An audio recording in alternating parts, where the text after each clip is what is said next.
Hello friends, welcome back to our YouTube channel 10th and 12th NCERT biology. Guys, आज हमने class 11th का chapter 8 study करना है, how do organisms reproduce. ठीक है, organisms reproduce कैसे करते हैं। हर एक ऑर्गेनिज्म का अलग एक सिस्टम होता है, हर एक स्पीशी का अलग सिस्टम होता है रिप्रोड्यूस करने का। ठीक है, अब हमने इन डिटेल में ये स्टडी करना है कि कौन कैसे रिप्रोड्यूस करता है। Before we discuss the mechanism by which organism reproduce, let us ask a more basic questions. Why do organism reproduce. ठीक है, ये स्टडी करने से पहले हम कुछ क्वेश्चंस डिस्कस करते हैं कि ऑर्गेनिज्म रिप्रोड्यूस ही क्यों करते हैं। After all, reproduction is not necessary to maintain the life of a individual organism, unlike essential life process such as nutrition, respiration and excretion. On the other hand, if an individual organism is going to create more individuals, a lot of its energy will be spent in the process. So why should an individual organism waste energy on the process? It does not need to stay alive.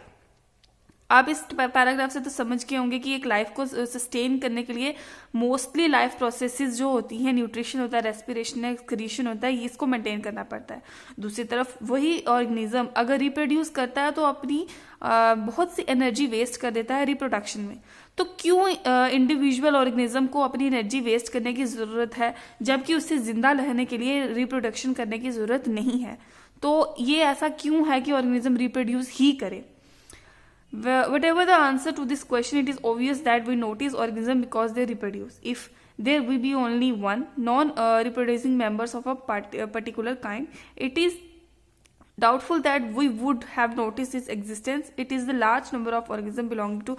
Guys, इस paragraph को आप खुद book से page number 127 से study कर सकते हैं। इसमें कुछ खास है नहीं, इसमें बस यही पूछा गया है कि क्यों ऑर्गेनिज्म को रिप्रोड्यूस करना होता है।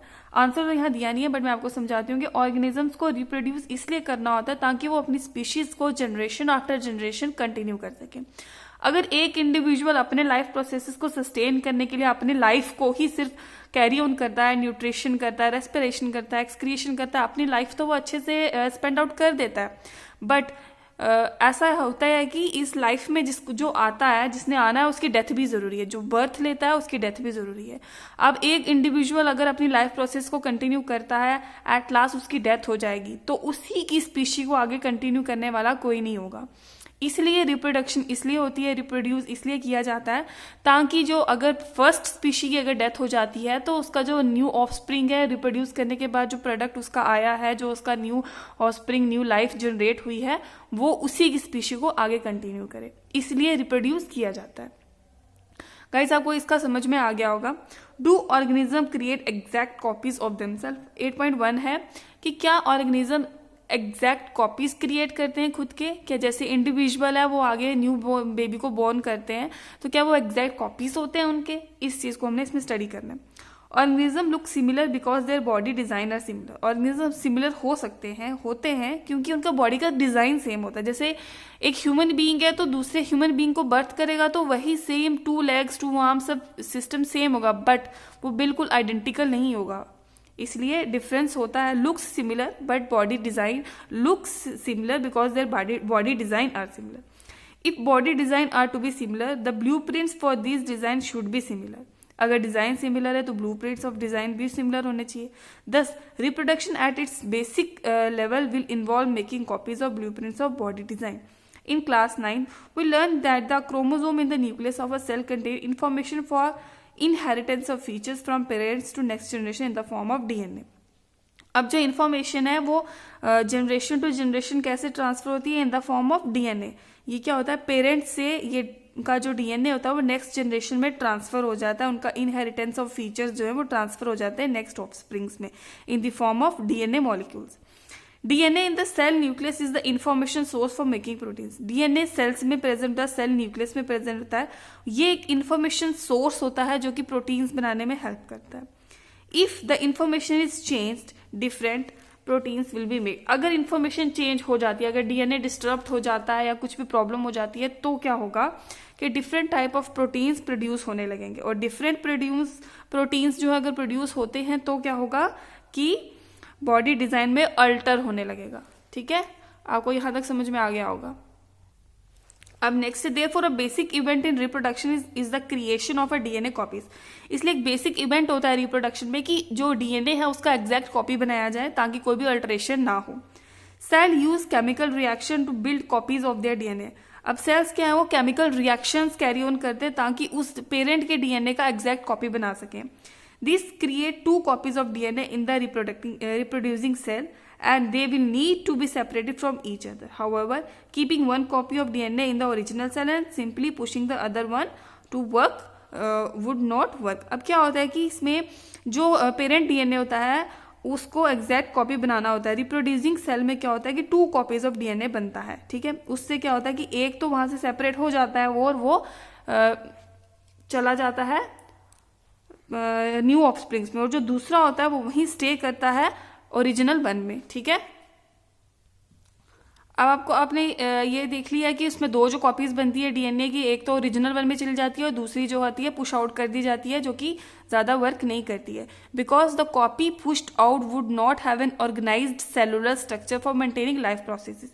एक कॉपी को पुश आउट इसीलिए कर दिया जाता है क्योंकि उसमें ऑर्गेनाइज्ड सेलुलर स्ट्रक्चर नहीं होता जो कि लाइफ प्रोसेस को कंटिन्यू कर सके।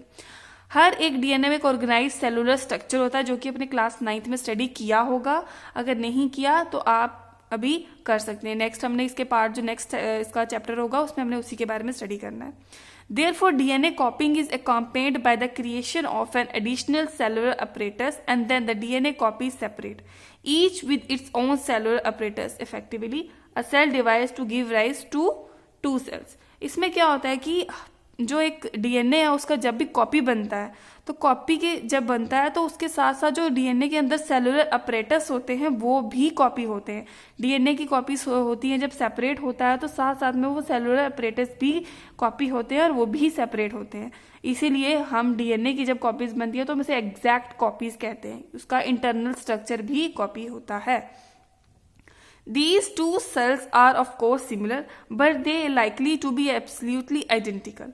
ये सिमिलर है इसलिए उनको बिल्कुल एब्सोल्युटली आइडेंटिकल कहा जाता है। The answer to this question will depend on how accurately the copying reaction involve occur. इसका आंसर हम ऐसे दे सकते हैं कि हमने ये देखना है कि कितना एक्यूरेटली वो कॉपी हुआ है, कितना कॉपिंग रिएक्शन कितनी एक्यूरेटली अकर की गई है। No biochemical reaction is absolutely reliable. कोई भी बायोकेमिकल रिएक्शन को एब्सोल्युटली रिलायबल हम नहीं कर सकते क्योंकि थोड़ा बहुत अल्ट्रेशन हो जाती है। Therefore, it is only to be expected that the cell or the process of copying the DNA will have some variation each time. इसीलिए बायोकेमिकल रिएक्शन में थोड़ी बहुत वेरिएशन हो ही जाती है with time. As a result, the DNA copies generated will be similar but may be identical to the original. वो similar होती हैं, डीएनए कॉपीज जो है जनरेट की जाती है वो सिमिलर होती हैं बट बिल्कुल आइडेंटिकल नहीं हो सकती, ठीक है, क्योंकि थोड़ा बहुत वेरिएशन हो जाता है। Some of these variation might be so drastic that the new DNA copy cannot work with the cellular apparatus it inherits. Such a newborn cell will simply die. On the other hand, there could be still be many other variation in the DNA copies that would not lead to such a drastic outcome. Thus, the surviving cells are similar to but subtly different from each other. This inbuilt tendency for variation during reproduction is the basis for evolution, as we discuss in the next chapter. इस पूरे paragraph को मैं in short में समझाती हूँ कि क्या होता है कि एक डीएनए जब कॉपी होता है तो डीएनए स्ट्रक्चर तो बिल्कुल कॉपी हो जाता है पर कुछ थोड़ी बहुत जो वेरिएशंस हो जाती हैं उस वेरिएशंस की वजह से एक एवोल्यूशन होता है। जैसे कि ह्यूमन बींग्स के साथ क्या था कि उसकी एक टेल थी, पहले ह्यूमन बींग्स में टेल हुआ करती थी, तो ये एवोल्यूशन होते होते क्या हुआ, डीएनए कॉपीज होती रही, एवोल्यूशन होता रहा तो वो टेल निकल गई। उसमें क्या होता था कि अपेंडिक्स है, अब धीरे धीरे वो भी इवॉल्व हो रहा है, उसमें भी एवोल्यूशन हो रही है। Next generation to next generation में जो अपेंडिक्स का साइज है वो धीरे धीरे शॉर्टन हो रहा है। इसलिए डीएनए का जो थोड़ा बहुत वेरिएशन है, जो थोड़ा बहुत वेरिएशन होता है वो थोड़ा बहुत बाद में जाकर अल्टर्ड शो करता है, ठीक है। अब क्या इंपॉर्टेंस है वेरिएशन की, हमने नेक्स्ट 8.1.1 में द इंपॉर्टेंस ऑफ वेरिएशन के बारे में स्टडी करना है। Population of organisms fill well defined places और niches in the ecosystem. Population of organism का एक वेल डिफाइंड प्लेस है उनका नीचे इकोसिस्टम में, एक मतलब पोर्शन है, एक पार्ट है उनका इकोसिस्टम में। Using their ability to reproduce, अपनी एबिलिटी टू रिप्रोड्यूस को शो भी किया जाता है। The consistency of DNA copying during reproduction is important for the maintenance of body design features that allows the organism to use their particular नीचे।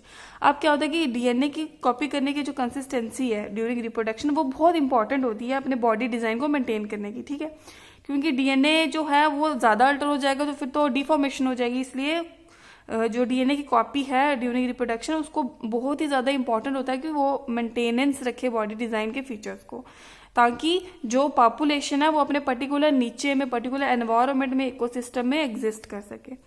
Reproduction is therefore link to the stability of population of species. Reproduction इसलिए, मैंने आपको starting में बताया था कि reproduction इसलिए होती है ताकि एक पॉपुलेशन, एक स्पीशी की पॉपुलेशन को स्टेबल रखने के लिए, क्योंकि अगर फर्स्ट जनरेशन की डेथ हो रही है तो ताकि नेक्स्ट जनरेशन हो ऐसी जो उनकी स्पीशी को कंटिन्यू कर सके। However, niches can change because of reason beyond the control of the organisms. Temperature on Earth can go up or down, water level can vary, or there could be meteorite hit, to think of a few examples. ये जो niches है कुछ वो change हो सकते हैं, depend होता है कि क्या क्या वेरिएशंस हो रही हैं या क्या क्या प्रॉब्लम्स आ रही हैं। टेम्परेचर चेंज होता है, अप एंड डाउन होता है, वाटर लेवल चेंज होता है, मेटेरॉइड हिट हो सकती हैं, कुछ ऐसी एग्जाम्पल्स है जिसकी वजह से उनके niches या स्पीशीज जो है वो डिस्टर्ब हो सकते हैं। If a population of reproducing organisms were suited to a particular niche and if the niche were drastically altered the population would be wiped out. अब क्या होता है कि अगर कोई भी एक रिप्रोड्यूसिंग ऑर्गेनिज्म की पॉपुलेशन है एक पर्टिकुलर नीचे में वो एग्जिस्ट कर रही है और वो नीचे अगर ड्रास्टिकली अल्टर्ड हो जाता है तो क्या होगा कि पॉपुलेशन जो है वो कम्प्लीटली वाइप आउट हो जाएगी। पॉपुलेशन उस पर्टिकुलर ऑर्गेनिज्म जो है उसकी पॉपुलेशन बिल्कुल वाइप्ड आउट हो जाएगी।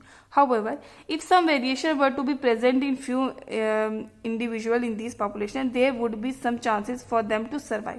अब क्या होता है कि अगर थोड़ी बहुत वेरिएशन उनमें होती रहे, क्योंकि अगर एक पर्टिकुलर एरिया में बंदा रहता है तो उसकी अडाप्टेशन तो वैसी ही होती है, लेकिन अगर उनमें एवोल्यूशन हो रही है, अगर उनकी बॉडी में कुछ चेंजेस हो रहे हैं तो कुछ चांसेस होते हैं कि वो अगर दूसरी एनवायरनमेंट में जाके रह रहे हैं तो उसमें सर्वाइव कर सकें।